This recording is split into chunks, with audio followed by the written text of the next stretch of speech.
Hello everybody, welcome back to Beyond the Veil Tarot and Astrology. My name is Candice Marie. Thank you for joining me. Good morning and happy Monday. Today is September 20th. Thank you guys for joining me. I appreciate it. This last week has been a little crazy for me. I was hoping to get a weekly video out sooner and also the moon video, but it just did not happen. Unfortunately, I just had a lot of changes and my grandmother passed away. So it's been a really difficult week for me. Anyways, today it's probably going to be a little bit of a longer video because we just have so many things that are going on this week that I just want to ensure you guys have a heads up. Hopefully I'm going to be able to work on another video that's about the Mercury Retrograde and try to get that out in the next week. So I'm going to start off by talking about what's happening first this week in the astro weather, talk to you a little bit about what to expect. Those of you guys who are watching this on the 20th or the 21st, you are still in the energy of the full moon in Pisces. It actually will be happening later this evening. I think it's sometime like around 4 or 5 o'clock Pacific time here in the States. So I do want to talk to you about that. So I'm going to go through the week first, then I'll talk about the full moon in Pisces, talk to you a little bit about the Sabian symbol and how it's going to affect each and every one of the 12 signs. So stay tuned for that. We'll pull some cards for you as well. Hopefully this has been a good week for you guys. It is definitely, the energy is ramping up big time. So that's the one thing that I want everybody to know. So let's go ahead and take a look at the week ahead and see what we can be expecting. So it's going to start today, September 20th. You know, like I said, we have this full moon that's coming in later today. Just a couple of points just to kind of get the week kicked off. We have air trines all week. So I encourage you guys to use them, communicate, share ideas, write, ask questions, do your research. It's very supportive this week to kind of navigate some of the more challenging aspects. And when we see trines, it's positive, harmonious energy. It's like the energy of Jupiter. So it's saying, did you know, or are you aware, or, you know, this is the way out, or this is how we expand and move forward in a positive manner. So thank God for these air trines. Specifically, it's going to be Mercury in Libra that's trining Jupiter in Aquarius.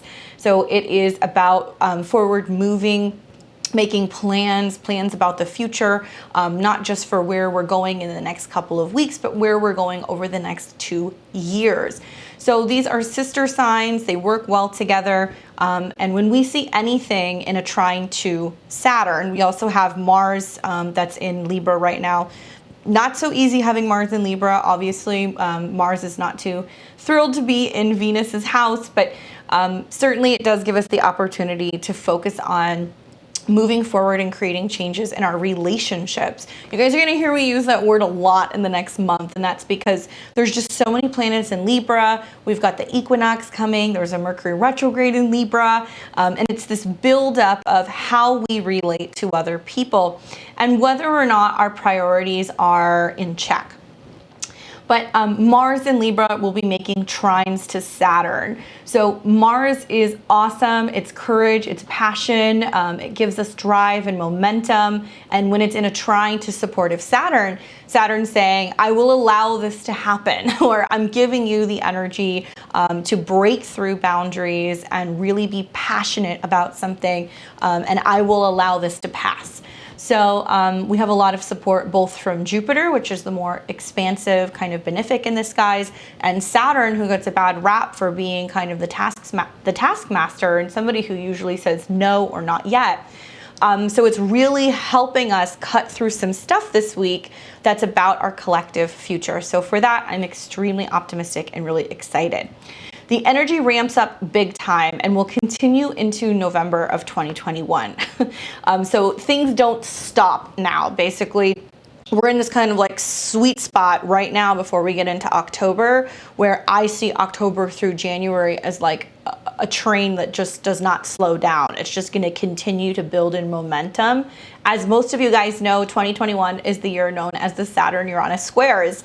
So we have one more coming, and that's going to be happening around Christmas time at the end of December in 2021.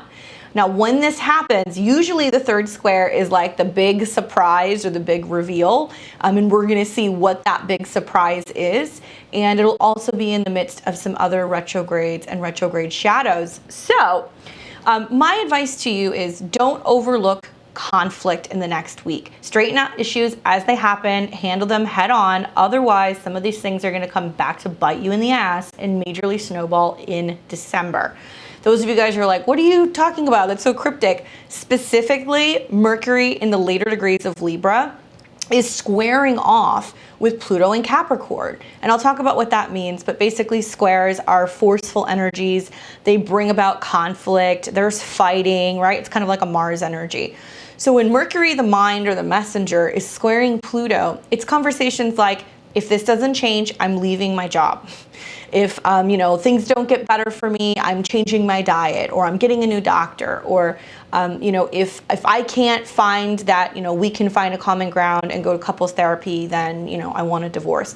So there's going to be some really intense conversations happening when Mercury squares off with Pluto, and Pluto can be on the lighter end, the more positive silver lining, deep, penetrative. It can allow us to unearth things that we need to be aware of and deal with our shadow self so we can be reborn. But on the flip side, with the square from Mercury to Pluto, it can be like really nasty exchanges of words. It can be mental manipulation. It can be jealousy, snooping, going through things. So we want to really take a look at the exchanges that we're going to be having in this next week and see where Mercury is helping show us where we need to be more of a team player or where we need to actually draw the line. And I trust that you guys are going to be able to do that. And I encourage you to be aware of that. I'm going to give you all the important Mercury retrograde dates in this video for when things come up with the very first Mercury-Pluto square, followed by then when they will come back up in retrograde.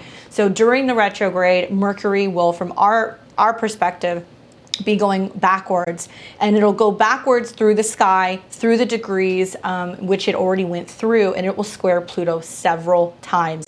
This is not a normal Mercury retrograde period, guys. If the shadow has shown you anything, this is an intense one. So both with squares to Pluto and trines to Jupiter, we have the ability to unearth something, discuss the elephant in the room, talk about that painful situation, move through it so that way it's not a bigger problem at the end of the year. So like I said, Mercury is sitting somewhere around, it's going to be really with the square to Pluto, 23 to 25 degrees of Libra, 23 to 25 degrees of the cardinal signs are getting hit pretty hard, also because of these squares with Pluto. So handle issues head on, look for changes in values or relationships. Differences of opinion, that's one thing. But, Mercury square Pluto, especially when Mercury's in Libra, it's just like, I don't know if we can be together forever. I don't know if I really want to stay married to this person. I don't really know if I still, enjoy partnering with this person professionally. These are the kinds of things we're going to hear between Libra and Capricorn archetypes. So the day kicks off today on the 20th. It's a full moon. And, this is going to be quite a doozy. I'll get to this in just a second at the end of this week, but just know when you're dealing with a full moon, there are conclusions. We are making decisions.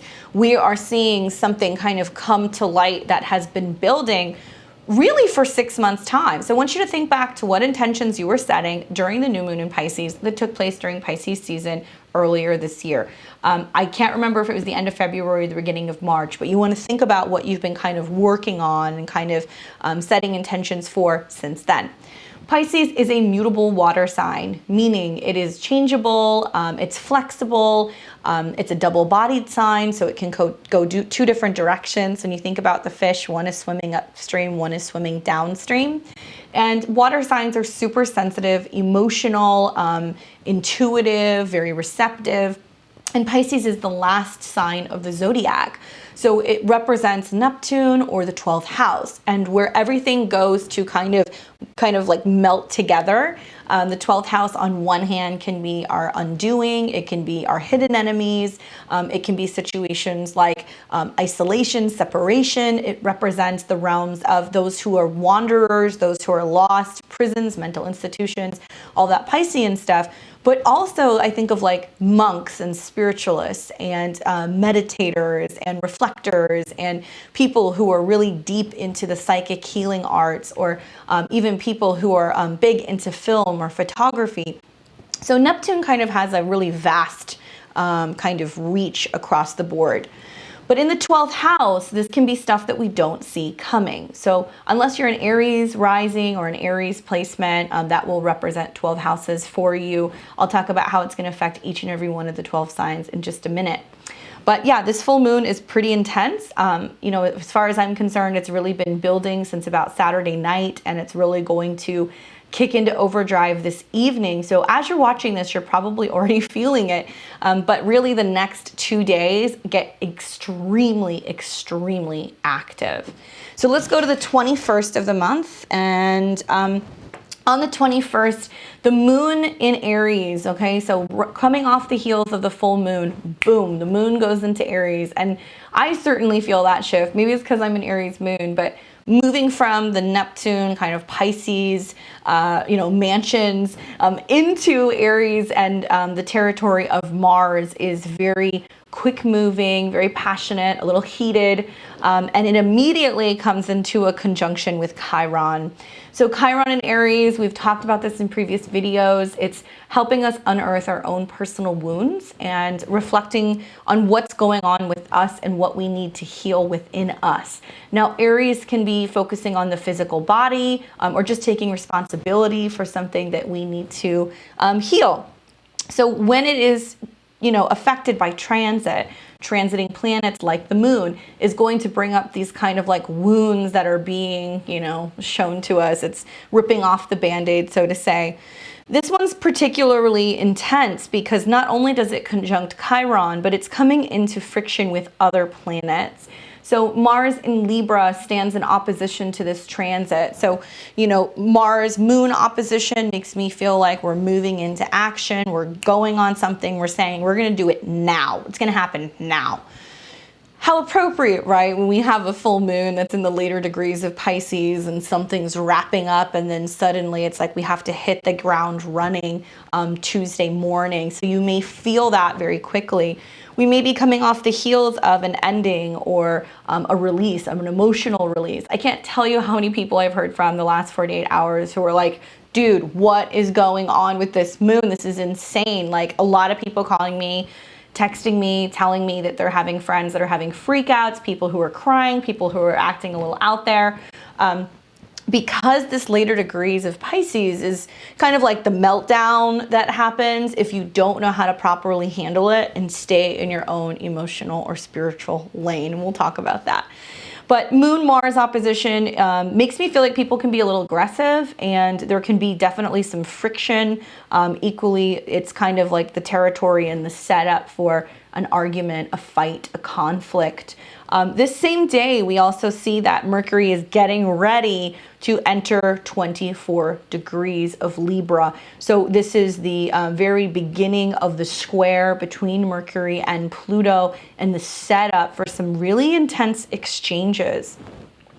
So yeah, just watch for arguments, being too hasty on the 21st, jumping to conclusions, things like that. And then on the 22nd is when everything really starts to pop. So the moon is still in Aries. It moves to oppose Mercury and square Pluto. So this is a cardinal T-square. So if we break this down, moon in opposition to Mercury is going to bring things up like, hold on, I have a note on this. Give me 1 second. It's going to bring things up like, you know, having a difficult time sharing your feelings, not feeling like other people are listening to you, finding it very hard for it to be diplomatic, things like that. And then with the Mercury square Pluto, really intense mental stimulation, snooping, fighting, mental manipulation, you know, these kinds of things are going to start happening. So a cardinal T-square forces us to act, and that's the one thing that I want you guys to be aware of. So it's trying to get us to act on our feelings. And with the moon in Aries, we're very self-focused, or it's a lot about ourselves, not necessarily other people. So there can be a little bit of a tit for a tat with the square from Mercury in Libra and Pluto in Capricorn. Well, I did this because you did that, right? And so watch for that, especially earlier in the day. You may feel also that it's hard to share your feelings. Some people may respond by being overly analytical. And with the square to Pluto, I feel like definitely there's stuff that needs to come out, but we need to watch our words and how we communicate. I also feel like with the moon in opposition to Mercury can bring up lots of anxiety or confusion, and how we are meant to respond to things. So just be aware that that energy, like I said, from today for the next 72 hours, it just immediately throws us into action. And I feel like people are going to get a little riled up in how they exchange words. So yeah, watch for that. Also this day, the sun is going to be moving into Libra. So here in the Northern Hemisphere, it is going to be our fall equinox.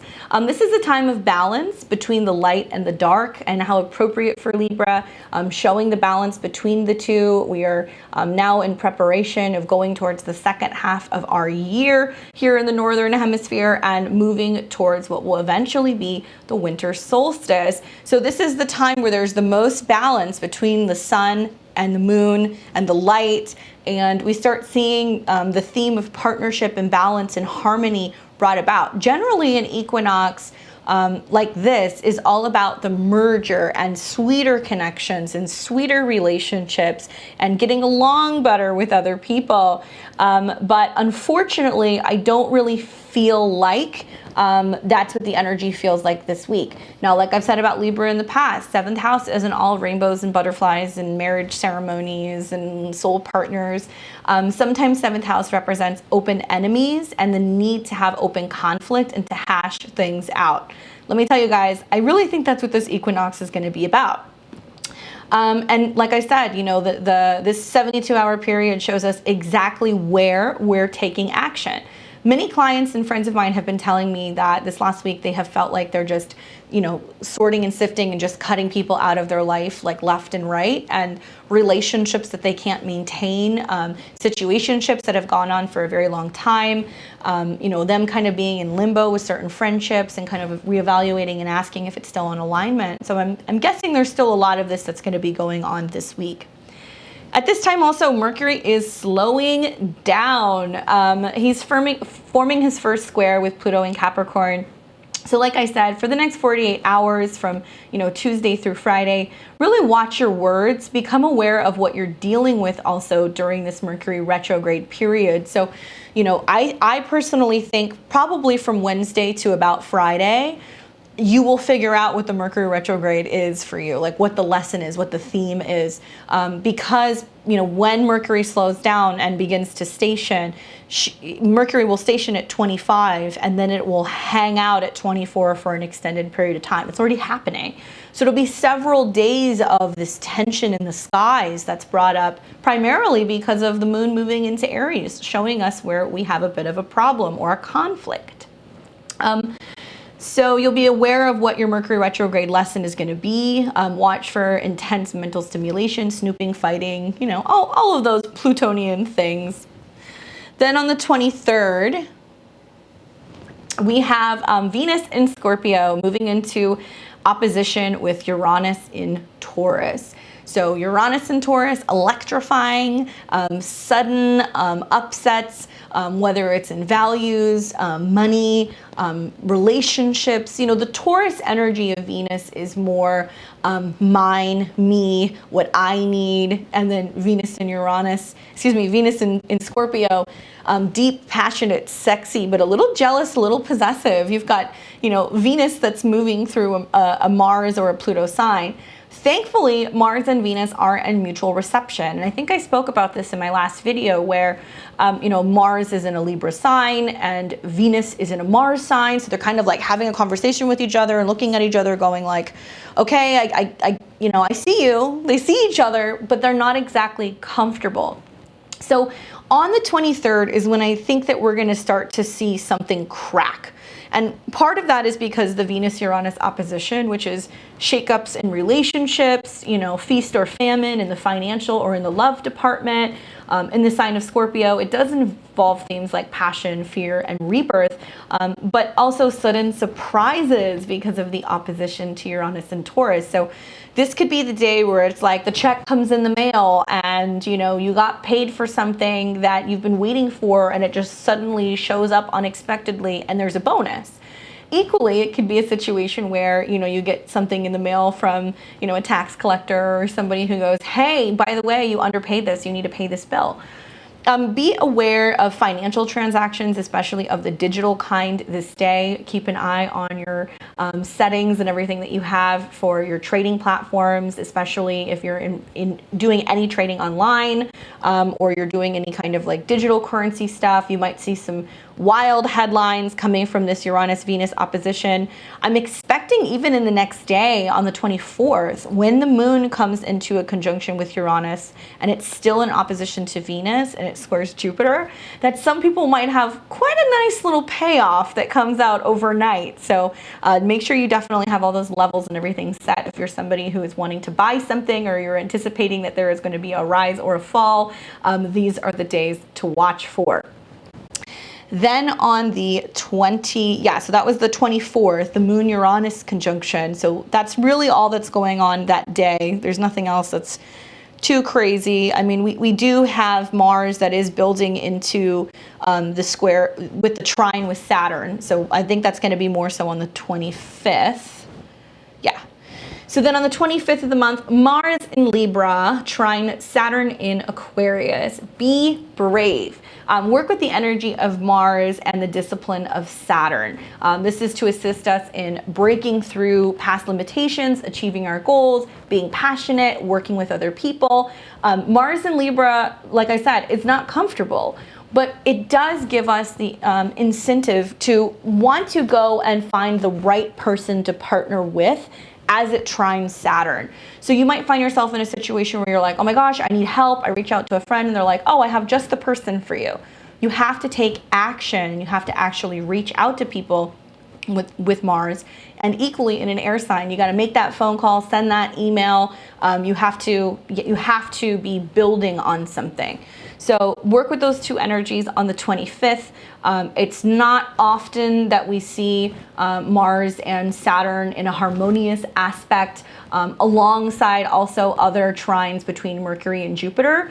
So this can be a wonderful time on the 25th where you're taking incentive and you're wanting to strategize to start something, start a business, or maybe you're wanting to get a group together, or maybe, I'm anticipating there may be some protests coming from this because Mars is going to activate with Libra and have conversations with Saturn in Aquarius, and it's going to get people moving. We also see Mercury in a trine to Jupiter, so there's going to be some kind of news that's being spread. So I'm anticipating that this is going to get people super active. We may even see like union strikes going on, or certain people coming together for, like activist purposes. So I'm interested to see how this actually plays out. All right. And then on the 26th of the month, this is when Mercury goes retrograde, and it'll be at 25 degrees of Libra. So Libra is a cardinal air sign. It represents the more masculine side of Venus. Libra is a masculine air sign, and it's all about partnering and finding something that's complementary. So when we have a Mercury retrograde in Libra, off the bat, it's like, okay, is this relationship working? Is this fair? Is it in balance? Are they listening to me? Am I being a team player? Am I not hearing them correctly?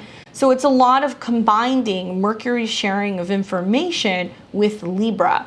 And Libra also can represent what direction we're going in pertaining to laws, or what direction we're going in with what's being passed. And I really am going to be paying attention to what's happening with women's reproductive rights, because Mercury is going to be forming a square to Pluto in Capricorn, which is feminine.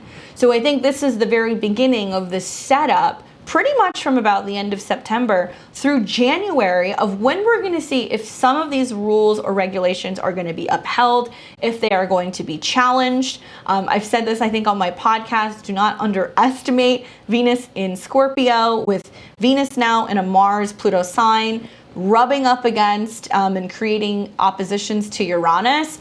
The divine feminine is going to be pissed off, and you're going to see a very darker kind of side start coming up. And for anybody, even outside of, women's reproductive rights, if we're dealing with situations where there are people who need help or need assistance or need legal aid for any reason, the square between Mercury and Libra and Pluto and Capricorn is whether or not we are standing up for other people, if we're offering aid or assistance to other people, if we are being the partner or the support that we would want out in the world. So I want you to think about that a lot, especially because I see Libra as like a mirror. So some people during this retrograde can have a really hard time because they don't understand why somebody's treating them a certain way. And the retrograde can be holding a mirror up to some and making us realize in a not so pleasant way that if we don't like the way that we're being treated, we really need to kind of recenter and take a look at the way that we're treating ourselves, the way that we're treating other people. Now, of course, some people get mistreated and they didn't ask for it. But in a lot of situations, especially in the next month, the way that you treat other people can somehow be reflected back onto you. So some people will be projecting, but other people are also going to be responding in a not so pleasant or toxic manner if we are not being a team player. So keep working with those trines to both Mars and to Saturn and to Jupiter. Communicate, when in doubt, talk it out. And then on the 30th, so I know we're only going a week, but I just want to let you know, if you want to take out a pen or if you want to write this down, these are the dates where you are going to see Mercury come in and out of the square with Pluto. So like I said, a retrograde, a planet will cross over it, it'll cross over it again, and then it'll cross over it one more time once it's gone direct. So 3 times we are going to experience on 3 separate situations Mercury square Pluto, which is likely to bring something up that needs to be unearthed. Maybe it was a secret. Maybe it was being withheld. Maybe it's something that we didn't want to look at or we didn't want to deal with. So it'll come up 3 times. So the first time that it came up was during the very first square. So the very first square is around the 22nd or the 23rd, okay? On September 30th, Mercury will be retrograde and it will move back into that square. So it'll be like, knock, knock, knock. Hey, I'm your problem. I'm still here. Like, do you want to deal with me? You can't hide from me. Even if you try to, we're not going to get out of this one with all of the aspects. Then on the 8th through the 10th of October is when I'm predicting you start to take action on this situation. Why? That'll be because the Sun, Mars, and Mercury will all be conjunct. And this will be in the sign of Libra, and Mars is being reborn with the Sun in Libra, and somehow we actually start creating a change right here. So some of you guys are frustrated, you're like, it's not happening yet, I haven't seen the change yet. Just set the wheels in motion mentally or verbally sometime in the next week. Look for that change to be happening between the 8th and the 10th next month. And then on October 18th, the retrograde ends. Yay! On about November 2nd or 3rd is when we're in the clear and we come out of the retrograde shadow and we clear out whatever issues you're dealing with this week. So let me tell you something. That's about 5 or 6 weeks that we're going to be dealing with this. And I'm going to encourage you still be brave, deal with these issues head on. Trust me on this. When you're dealing with a square, and when I've seen this in transits in my life and in my client's life, when you're dealing with a square, it's basically Mars' way of coming in and saying, be brave, handle it now, deal with it now, cut that situation, sever that relationship, tell that person how you feel, be passionate. So that way, by the time it comes to the conjunction, because this is a closing square with Mercury, when Mercury and Venus come into conjunction with Pluto, that's it. That's the final stop. Pluto is the end and the beginning. Pluto is the death and the regeneration. Pluto is the healing that comes from such deep-seated pain. So we have an opportunity this week to deal with this way before we get to December, January. And for some people, it's, oh my goodness, I need to manage my budget now because things are looking tight financially and I want to be able to feel like I'm in a good place at the end of the year. If you're feeling like that now, do it now. Don't wait till December, January. If you're already in rocky territory with a relationship and you're like, well, I'm just going to give it another 2 or 3 months, talk about that now. Draw the line now. And talk about the future and where we can be going with the future, because Jupiter and Saturn heavily support these conversations for a more harmonious life in 2022. Okay, so handle it now. Trust me on this. All right, so let's get into the full moon. And the full moon's going to be coming in at 28 degrees and change of Pisces. So we will be reading the Sabian symbol for 29 degrees in just a moment. It's at 4:53 p.m. Pacific time, 7:53 p.m. Eastern Standard. Check your time, obviously. Let me pull up the chart here. Let's see.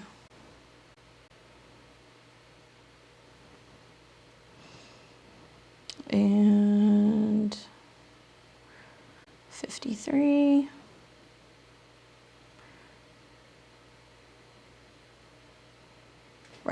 Right about there. Yeah.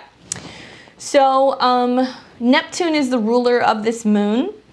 And during the full moon, we always see the sun and the moon come into opposition. So it's representing a highlight of both different signs and two completely different elements. So we're dealing with the sun that is sitting in Virgo, very practical, analytical, focused, detailed. And then the moon is in Pisces, which is more kind of like private and hidden and kind of taking a step back. What I like about the axis of these two is that it's kind of merging both reality, Virgo, and also what is dreamy and spiritual or otherworldly, Pisces, right? So with the moon conjunct Neptune, it'll be very, on the positive side, dreamy, inspirational, creative, artistic. The final degrees of Pisces is known for this. We think of like the hidden art room or the photographer who's developing his film, you know, in the dark room, or somebody who is working and they're editing at a bay and they're working on a movie, or, you know, the mystic that's like hidden away in their little meditation den and reading their cards. That is the energy of the later degrees of Pisces. So with that opposition to the sun in Virgo, I feel like some people are going to want to try to focus on what's real and what's practical, because the sun is like, no, this is what we need to be focusing on. But the moon is like, yes, but you need this as well. You need the spiritual. So it's a merger of the physical and the metaphysical world. Some people, because of the conjunction that's happening with the moon and Neptune, are going to have a hard time with reality. Some people are going to want to believe in a fantasy and lose touch with their own inner kind of groundedness, because they become so open and that they're absorbing all of the emotions from other people. Like, if you guys are watching this and you're like, everything's been wackadoo for like the last 24 or 48 hours, there's no coincidence. There's definitely a potential for, you know, pandemonium and people getting kind of like out there whenever you're dealing with the later degrees of Pisces. So there's definitely going to be a climax of situations that are going to happen because it's a full moon, and there's going to be some conclusions. The question is what's happening? Is it reality? Did we create this? Is what we're seeing a simulation? You know, is what we're seeing on the news or on the TV real? Are there things that are being manipulated because of Neptune? And Pisces in the 12th house always represents endings or conclusions that sometimes may be self-sacrificial, right? So you want to watch for self-undoing. And whether or not you're going to fall victim to self-undoing. There can be some chaos or some pandemonium that's going on out in the world. And the question is do you want to give way for that? Do you believe that? Is that your reality? Is the meltdown of the final degrees of Pisces meant to be something that is chaotic? Or do we just let go and do we just release and get ready for the new cycle, right? Like, I think of 29 degrees in the zodiac made up of 360 degrees. Each one's going to get about 0 to 29, right? So 29 of any sign, it doesn't matter, is the excess of that particular degree or that particular sign. So it's like the next degree after 29 degrees of Pisces is going to be 0 degrees of Aries, which is boom, we're starting something new. So if you're somebody who's just like, my heart is broken, I can't take it anymore, I'm just devastated, I don't know how to go on, or somebody who just feels like you're really kind of at a loss for what's next, use this moon as something to be super therapeutic and to grieve. You know, there are lots of people, like even in the astrology community, I've noticed the last week or so, lots of people who have been like, I lost this person, I lost that person. People who are talking very openly about endings of relationships, loved ones who have passed on. And I remember looking at this, especially for my horoscope last month, because I'm a Libra rising, and I was like, man, like the new moon in Virgo to the full moon in Pisces is going to be really a lot for me, because I have cardinal zeros on all of my angles. So I knew that this 2-week period was going to be a huge clearing to make way for something new. And ultimately, that's exactly what happened. And even for somebody like me who's aware of the energies that are at hand, it's just totally caught me off guard. So for most other people who are not constantly looking at the transits or the skies, I can only imagine how challenging this has been. And of course it would happen on a Monday. It was so funny. I was like getting up this morning and I was like, the song of the day is Manic Monday, because there's definitely a full moon. There's a lot of stuff that's happening. And in the midst of all of this and clients and filming, like I'm dealing with stuff too. So I'm just having to remind myself to slow down, and that I don't have to get everything done at one time, and I don't have to push through everything. That in a way, until we deal with the energy of Pisces or Neptune stuff, acknowledging the emotions, acknowledging the sadness, or acknowledging the sense of always having to sacrifice or what have you, we can't get on to the Aries stuff. So you may have to remind yourself of that today and tomorrow. And if you're in any type of grief or mourning or loss, or you know that something's going to end, sit with those emotions, be present. You know, Pisces full moons can be wonderful for ritual baths, soaking. You can work with herbs like lavender. You can work with like ylang ylang, salt, lemon, things like that that can be really helpful for like clearing. It seems very Piscean to me, but baths seem to be really great. Or in this case also, like liquid fasting might be something that some people opt to do today and tomorrow, just to be a little lighter. Meditation can be really helpful, and equally just getting a really good night's sleep. Sometimes with Pisces full moons, we'll see that we get a little strung out, and people are more likely to drink or be, using recreational drugs or partying. So you want to actively choose how you're going to use your Neptune. And some of you guys have already been in this. It was really cool. Like yesterday, I had these tickets that I bought to go and see like an art exhibit for Van Gogh, and I bought them months ago, and it kept getting rescheduled because of COVID, and it got rescheduled to yesterday. And I was like, how interesting that it's like right when there's all this moon Neptune stuff in Pisces, I'm going and watching this exhibit that's being projected on the wall, and you see, like a 30 to 40 minute movie where they took all of Van Gogh's art and they like animate it, and they put it with like music and projectors and screens.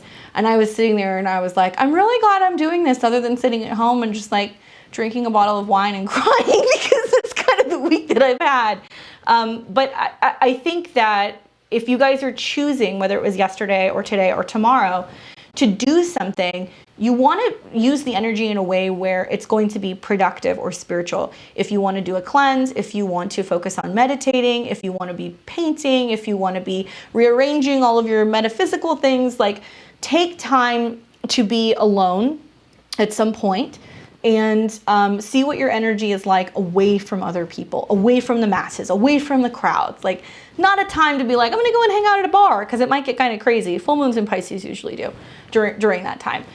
And at night, you can also see people who, aren't as aware or clear when they're driving. So that's something else that I would say to you guys is just be mindful. Like, take time to see what your energy is like away from other people. If you're feeling overwhelmed, certainly cleansing or clearing, it can be extremely helpful. Okay.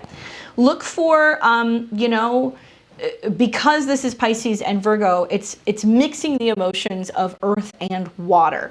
So we're looking at things like practicality, but also healing, therapy, isolation, your subconscious, your dreams. Watch for skewed perception. There are large spiritual lessons at hand right now that are giving us the opportunity to ground out our lives in the physical reality. And I want you guys to think a lot about, is this the reality that I would like to create for myself? Because if you're giving way to fear and stirring the pot and believing, you know, just anything you hear and running around with the crowds like a chicken with your head cut off, yeah, you're going to have a very intense next couple of months. But if you're somebody who goes, you know what, I create my own reality. I know that I'm not in control of anything but myself. I trust that spirit is guiding me. It's on my side and I'm in alignment with my higher self. And I trust what my intuition is telling me, and really working on that within yourself rather than going out and getting other people riled up. You're going to navigate the rest of this year much better. And you're going to see some people that are going to start acting super wackadoo this week. So just be mindful of that. There's going to be some people out there who have definitely drank the Kool-Aid. So the aspects of this moon, kind of in order of importance, definitely we talked about the moon conjunct Neptune in Pisces and how that's kind of spiritual and otherworldly. Really great time for divination. So if you're somebody who likes to, you know, read your tarot cards or, you know, runes or crystal divination, or if you want to do water divination, something I like to do during full moon in Pisces is I like to do water divination, or I like to work with like a black mirror. And so I don't know if you guys know what that is, but you can take a black mirror and you can put a light either behind it or next to it and sit in a room, and then you can actually start to see visions in the mirror. So that's pretty cool. But this is very much about dreams. And so those of you guys who are pretty active in a dream state, or you're super, you know, into dream analysis, maybe a really good time to pay attention to what comes up in this like 48 hour period, because there can be some really strong symbols that come through our dream state. The moon and Neptune are both in a sextile to Pluto. So it is kind of dark and otherworldly. It definitely has a tinge of Plutonian energy. So I think like when Pluto and Neptune sync up together, it's things like seances and talking to spirits on the other side. Definitely themes that you can't escape, like death and illness, and people who are opting to transition. And so there can be a lot of like just needing to let some people or needing to let some things go. And so I think this can be a little bit more challenging, because that kind of mixed up with this full moon, there can be this fear of endings. And, you know, like I never saw an ending that I didn't like, because it was always beginning. And I would encourage you guys to kind of think about that in the same way. Like sometimes we're so caught up in the bullshit of like when something ends that we just don't want to let go. And we're like, no, it can't end, because what am I going to do? Like, what if it doesn't work out? Okay, but what if it does? And so I think that a lot of us are going to be presented with situations in this next week where we're being asked if we want to like let go of the death grip on the corpse that we're dragging around. Hopefully not a real one, although Halloween's coming up, you never know.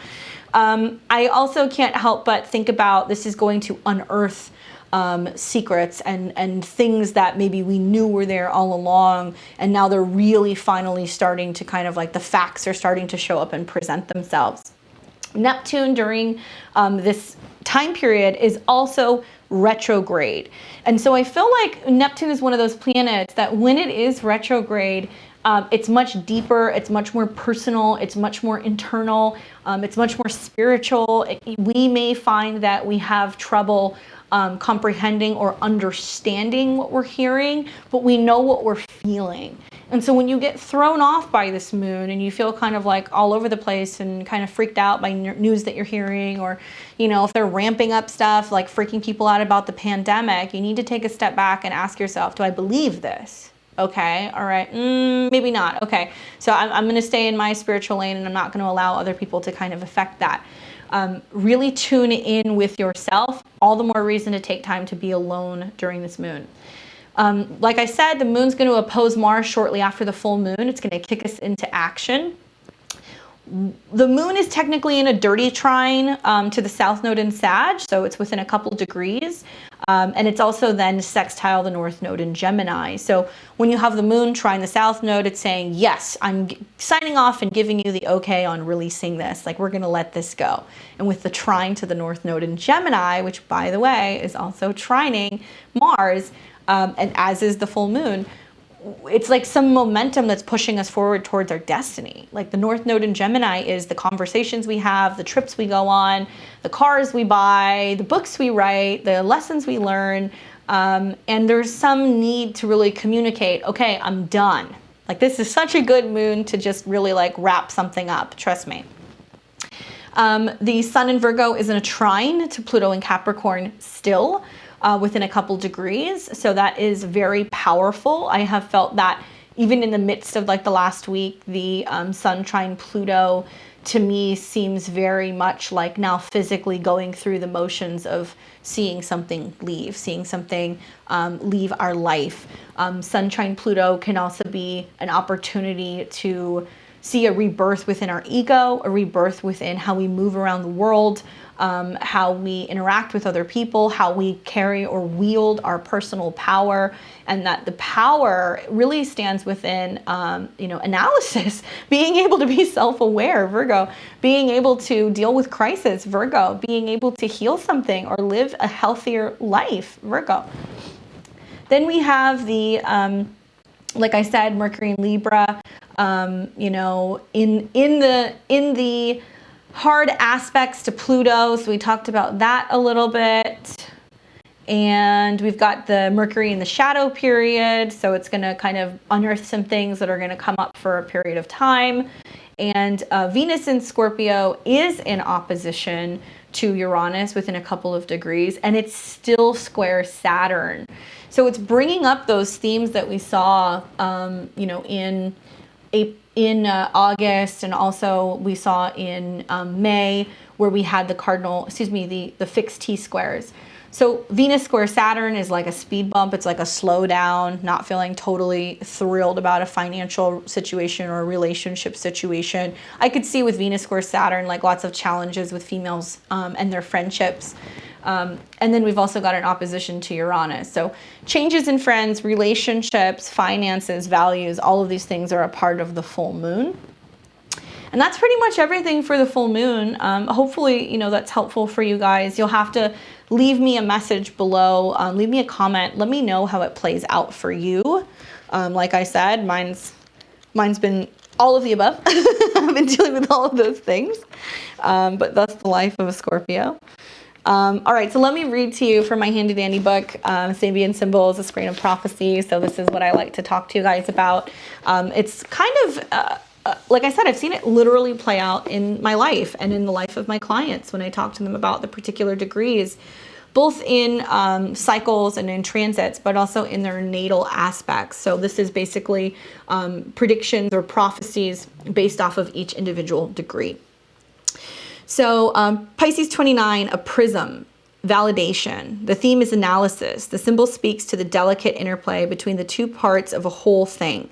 It alludes to the fact that changing or altering a part can affect the ability of the whole to function effectively and maintain stability. The image of a prism suggests that looking at things and events from different angles, and it illustrates the process of analysis or the attempt to understand how things work and what they can do. The implication here is that any whole can be interpreted through parts, or every part can be used as a tool to accurately measure the potential of the whole. In many ways, this degree refers to the scientific process, and its goal is to be able to understand, predict, and control. At its positive, its highest, the symbol represents keen judgment and highly developed analytical skills. The negative is intellectual vanity, psychological manipulation. Mercury square Pluto much? The accent is on analysis. You can find yourself perplexed about some condition, situation, or wondering how to validate a hunch that you have.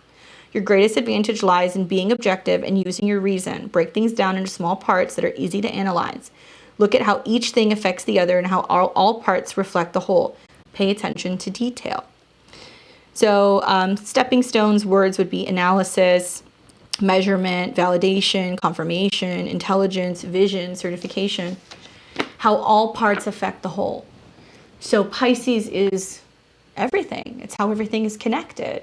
And so really what it's saying is to work with the element of Virgo, the sun in Virgo, and really look at yourself and what role do you play in what's going on out in the world. And if everybody takes that time to reflect on what am I doing? How could I be better? What could I change? What do I need? And getting really practical about that and connecting it with these spiritual visions, the world could be a much better place. So hopefully that's helpful for you guys. You have to let me know.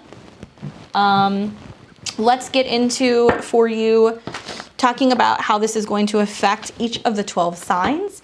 For my predictions, please listen to your rising sign and your sun sign. For my predictions, the rising sign is going to talk about what's physically meant to manifest, and the sun sign is still what happens for you, but more so what you need to know on a more personal level for your growth. So we're going to start with Aries and Aries rising. This is taking place in your 12th house, Aries. So a lot of what I spoke to you about is what's happening and what's going on. Certainly you can be somebody who is feeling right now that you're coming to an end of a cycle, that it's time to release or let something go. And it can be hard because for you, you're feeling the energy of separation intensely, but equally with letting this go is kind of the setup for you coming into what is going to be the new and the full moon next month. We'll have a new moon for you that's going to be in Libra and a full moon that's going to be in your sign. So you may need more time right now to rest and recuperate, to spiritually heal, to physically heal, to mentally or emotionally heal. You may feel a little bit like you're coming out of your skin. There may be a lot of fear. So let's see what the cards have to say for you. And just trust me, this is a really good time to release and let this stuff go. It's going to make things a lot easier for you. So I have the Two of Swords. This tells me that there's like a lot of back and forth going on for you mentally or in your mind. And that you're like, do I do this? Do I not do this? Do I do this? Do I not do this? What am I doing? What's happening? What's going on? There are things right now that are kind of, I'm not going to say out of your control, but I think about what's going on in your life with your relationships to others and even your relationship to superiors or your career. Some of you guys are going back and forth and debating, you know, do I leave the relationship? Do I leave the job? Do I make the change? Do I do this? Do I do that? I believe that you need to sit on this a little bit longer, because unless it's a hell yes, it's a wait a little bit longer. The answers are coming to you, but right now it seems like you're so mentally stressed, kind of going back and forth, back and forth, back and forth. You can't make a decision yet, but the decision is coming. And you may already know what I'm talking about. You might be like, yeah, I've been thinking about, you know, doing this for some time or letting this go for some time. And, you know, I just needed that confirmation that it's okay to, you know, to pull the trigger if that's what you need to do and actually finally release something and let it go. But you have to pick a lane and you have to stick to it. It'll take about 2 weeks. For Taurus and Taurus rising, this is your 11th house. So it's about your goals, your hopes, your dreams, your wishes, social stuff, networking, friends. So this is interesting for Taurus because it's bringing up the polar aspects of your 11th and your 5th house. So it's like your goals pertaining to where you want to be in the world, what you want to see happen, what you're envisioning, you know, what your dreams are and how they're showing you symbolically where your life is going. With the opposition to your 5th house, it's like your goals pertaining to your creative life, your goals pertaining to children. And, oh, okay. So you have the 8 of Wands. So progressively moving there quickly, realizing that it's not just about your goals, it's about that you're rapidly moving in that direction, that things are changing for you very quickly, that there's positive forward motion and movement. You might find that, you know, you set an intention for something and boom, immediately it starts happening. And you're like, whoa, I'm ready. Okay, well, I guess I'm ready. I guess this is where we're going. And things are going to start happening on like warp speed for you.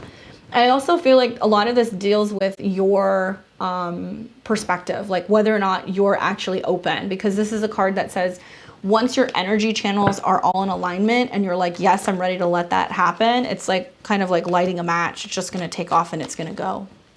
Very positive for you. You have lots of energy right now to get some of those goals done too. So for Gemini or Gemini rising, this is your 10th house. So this is dealing with your career, your reputation out in the world, how people see you. It's also dealing with your vision when it comes to your career, what you envision happening. A lot of you guys have big goals for this next year, and you saw like a little piece of it when Jupiter went into your 10th house, and you started seeing visions of what your future career is going to look like, and you started kind of arranging your life in a way so you're ready to receive that. But it can be a time where there's big accomplishments or big conclusions pertaining to your professional life or your status out in the world for the better. 5 of Wands. You don't have to fight to be up on top, okay? You don't have to fight your way to the top.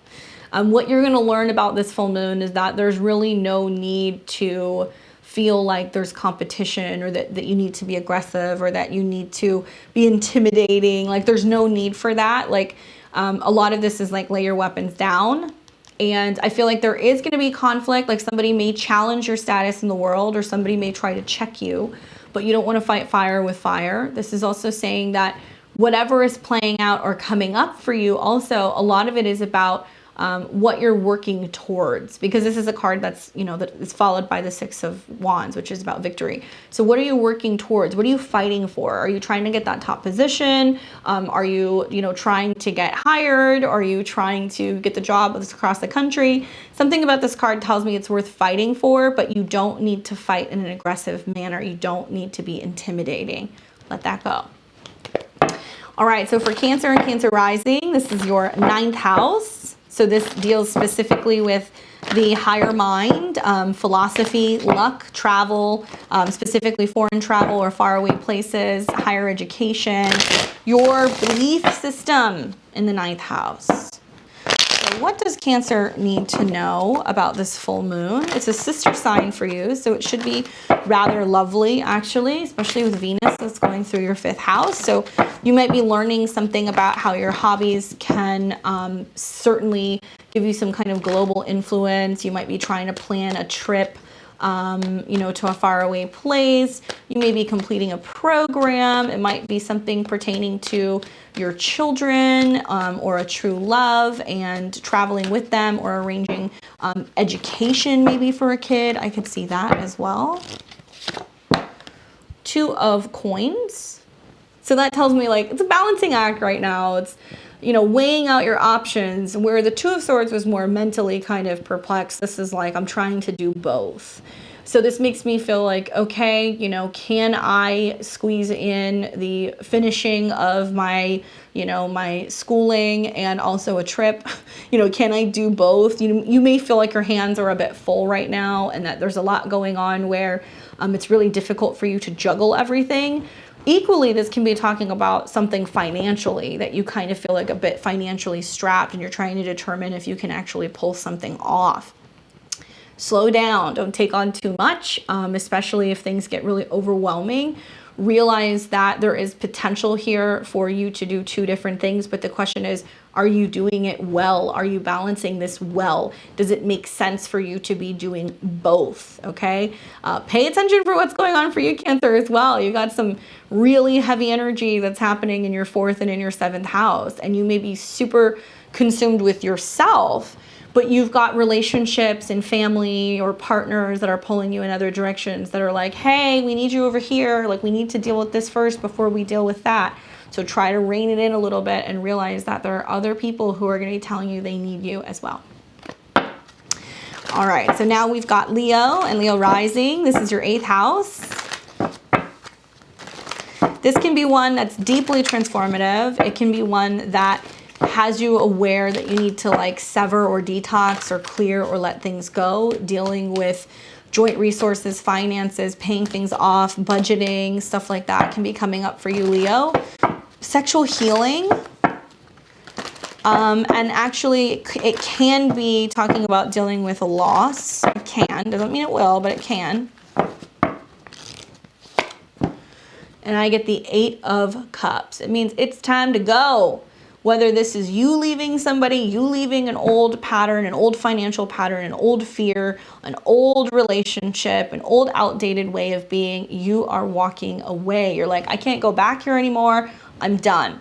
After after this card comes the Nine of Cups. So it talks about wish fulfillment and getting everything you need, but not before walking away from something that has been long overdue.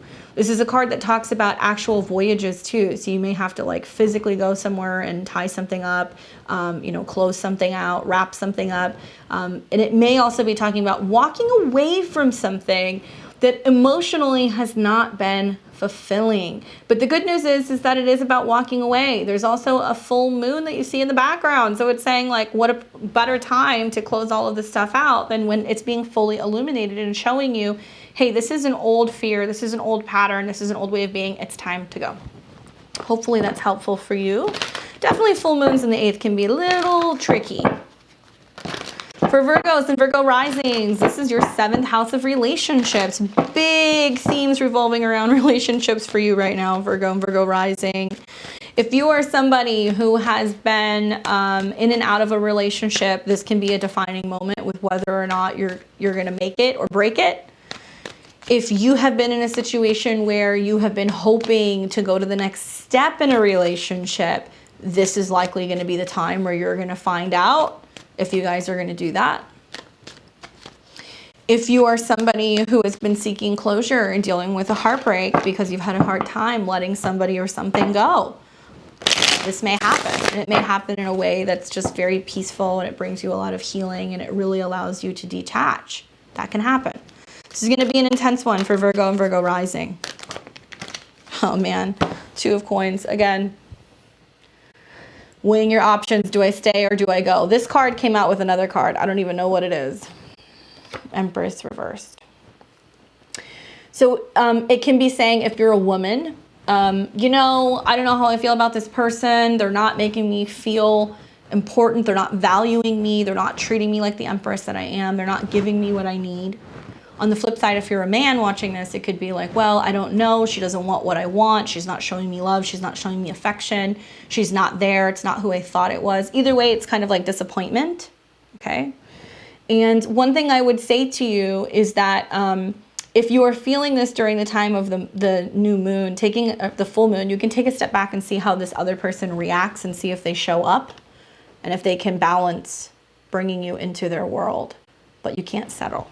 Okay. For Libra and Libra rising, this is the 6th house for you, which is health, wellness, your daily routine, coworkers, where you're working, your pets. For Libra risings, this can definitely bring up an ending of like bad patterns. If you have been overworking, not working enough, not staying organized, not on task, wanting to make changes in your health or your diet, like this is like a time where you're like, okay, we're going to let that go. With the opposition to your 6th house, it's also saying there needs to be a merger of the mind, body, and spirit. So it's not all physical, it's physical and it's spiritual. And being aware of where you're letting your schedule kind of like fall apart because you're not tending to it, because Neptune is there. 4 of Wands.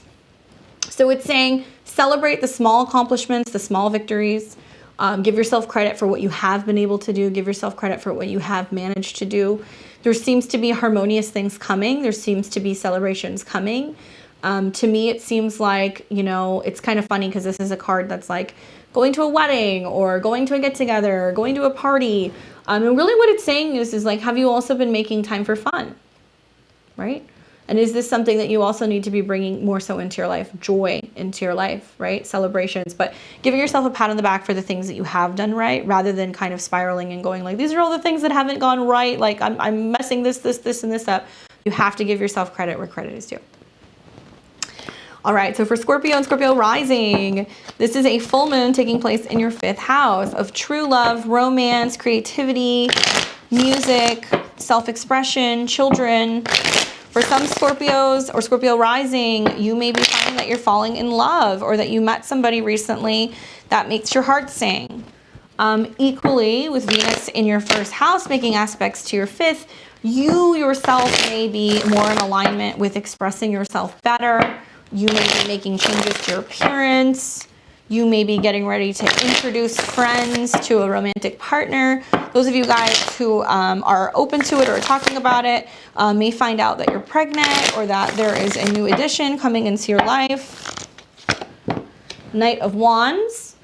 So this is a fun card for that house. It's basically like a really kind of sexy, passionate connection that you have to someone. It can also represent you having some connection with a fire sign or somebody who kind of comes into your life and they get really excited about working with you on a creative project. This can be about just getting more active creatively and being like, I'm going to start this, I'm going to work on this, I'm going to do this. And this can be a message that comes in very quickly that's about passion, doing things in the heat of the moment. I love this, I'm gonna do it right now. You know, this is really what I want to do. Take into consideration we are in the midst of a retrograde here pretty soon, so a lot of things still need to be kind of worked out. But love can strike unexpectedly, especially with Uranus in your 7th house. Many of you guys may have somebody in the next couple of weeks that just show up into your world and you're just like, whoa, what is that? I never saw myself moving in a direction like this or falling in love. And this person is just gonna keep on keeping on. So enjoy that. For Sag and Sag rising, this is your 4th house. It represents your home, your family, your roots, your upbringing, your inner emotional world. So a full moon here can represent seeing family, being home, buying or selling a house, moving, thinking about family stuff and where you stand with some of that stuff. It's great for you emotionally too, because you can feel like really at home. Ace of Coins, great card. This is a card that talks about the ground, money. It talks about abundance, health, wellness, family money, money that comes in from selling something or receiving a home or an inheritance. Health and wealth. This is a card that talks about new opportunities and new beginnings. Some of you guys may be realizing, I really do want to buy a home. I do want to invest in my home. I do want to buy a new couch. I want to buy new curtains. I have family coming over. We need to retile, like whatever. There can be things where you have to have expenses in the home, but you have the money to do it. Aesthetically, it's going to be very pleasing. And if you are looking at it from the 4th house of like a stance of like family, this can also be like, okay, you know, like where do we want to start a family? When do we want to do that? It's talking about a 1-year cycle. So whether you're completing a 1-year cycle or you're coming into a 1-year cycle or within 1 year, you want to have the money to be able to buy a home. It looks like that is going to go through. For Capricorn and Capricorn rising, this is your 3rd house. So this deals with communication, cars, siblings, gadgets, things that pertain to movement.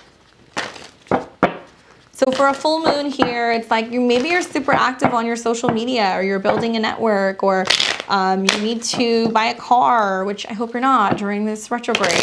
Please don't. Not with a full moon here. A car can have issues and then you can be like, wait, like, do I really need to buy something? Do I need to get out of my lease? Do I sell something? Do I get into a car that's more affordable? Do I get rid of my car and get a bicycle or a Tesla? I don't know, maybe. But certainly with a full moon here, it's all about what you think, how you communicate, and what you know. Page of Wands. So this tells me it's a new opportunity for you. You're just starting out in trying to figure out your way in either a creative project or something that you're starting. It might be something that you're writing. This may be also you starting to think about like, okay, how do I want to get around town? You know, do I need to be living in a place that's going to be more accessible? Pages are also like little baby energies, not like aces that initiate. Like a page is kind of like just dipping your toe in the water and seeing if you like it. So if it comes to creative projects, wands, or some kind of movement, or you're thinking about moving or anything like that, you're just going to start looking right now. Equally, watch for conflicts and arguments that can be coming up specifically between you and siblings or other people, neighbors, things like that. Full moons can trigger that. Thankfully, it's at a distance, so I don't see it being like an actual conflict that you're having with somebody in person, but it might be like a conflict revolving around having to have a challenging conversation with somebody at a distance. But the page is basically saying like it's initiating it. It's like this needs to be had. For Aquarius and Aquarius rising, this is the 2nd house. So this deals with money, finances, resources. and what you value, big purchases, things that you own personally, okay? So for you, let's see what the cards have to say. It can be a great time for a payout, a bonus, getting a large chunk of change, a check. The Tower. So it's kind of going like, oh my gosh, I didn't see this bill coming. I didn't realize it was going to cost this much. You know, an unexpected expense, or kind of realizing like, I got to scale back. I got to be mindful of my budget. Like there are things that I need to change budget wise. Whatever the oh shit moment is with the Tower coming up, what it's going to bring up for you is a situation where you're like, this can't keep going on this way. Granted, equally, it can be that there's some kind of money that comes in that you didn't see coming, and it comes in a not so pleasant way. Like you get rear-ended and your bumper needs to be fixed, and then, you know, somebody sends you a check for it, right? Or, you know, you realize that, you know, you had fraud on your credit card, and you freak out, and then you contact the bank and they're like, don't worry, we're going to pay for it. So it can be something that comes in through crisis, but whatever it is, it needs to be something that comes up. Really watch your budgeting, watch your spending. A full moon here also can be showing you where you can be a little bit over your head financially. And then we have Pisces. So this is your full moon. It is in your first house. It is all about you, your physical body, how you look, how you act, how you come across to other people, what you're wrapping up for yourself personally. And for some Pisces, it can feel definitely like a crisis. It's like, oh my gosh, like I have the weight on my shoulders. But in the weeks ahead, this is going to be a setup for you to basically feel stronger, better, more confident, and a little bit more so ready to go. When you have this full moon between your first house and your seventh house, it's about you and other people. So you can feel like you have this defining moment where you just need to like let some people go, let some relationships go, hash things out, you know, cut things out of your life. Pay attention to your physical body, how you're feeling, take a bath, unwind, relax. Consider going and getting like some foot reflexology done, or a massage, or a pedicure even. It sounds silly, but you know, you are ruled by the feet. So everything kind of comes and goes energetically out of that part of your body. The Knight of Pentacles. So to me, it seems like you're focused on your health, you're focused on the physical body. There may be some aspect that's going on where you're focusing on like long-term endurance, financially, physically, emotionally. You're trying to kind of like build yourself up. You may be a little bit more hesitant to go and rush into things, especially financially, as a result of this full moon. It makes sense. Saturn is still hanging out in your 12th house. Meditating, rest, recuperation is really good for you.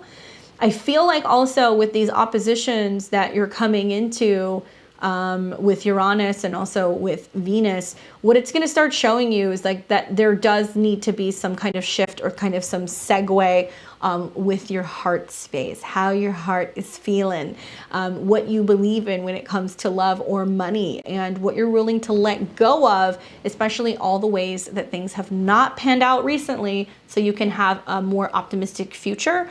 But you're a little hesitant. You're not rushing into making any changes anywhere.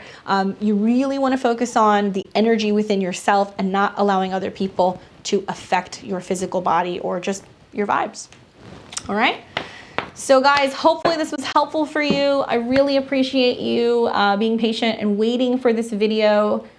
Thank you for watching my channel, for supporting, for liking, commenting, sharing. Click the bell button below if you want to get alerts for when I release these videos. I'm here every Monday doing my weekly ahead videos. Catch me usually on Fridays. I do my lives. I'm still needing to schedule one for this week, so I'll let you guys know when it is. If you haven't checked out my subscriptions, please do. I've got several levels. You can support the channel and make it possible for me to keep doing these videos. I really appreciate it, and I love the fact that I keep seeing all these people in the lives and interacting with you guys, and I've got a really nice group of people who check in on my channel, so it's super awesome. Equally, you can see all of my social media handles below if you want to follow me and see what I'm doing on a daily, or if you want some memes. And also there is a Libra season episode that is being released on the Midheaven podcast, the podcast that I do with my partner in crime, the Peace Dealer that is out today. Make sure you check that out. It is a good one. I am super excited for this one to come out, and it'll give you just a little bit of insight before I do my Mercury retrograde video. If you want to book a reading with me, check out my website, beyondtheveiledtarot.com. I am happy to read for you. My sessions are a combination of tarot, astrology, and predictive methods, and what I see clairvoyantly. Hopefully this is a great full moon and a good week for you guys ahead. Let me know in the comments below how it plays out for you, and I hope to see all of you guys very soon. Take care.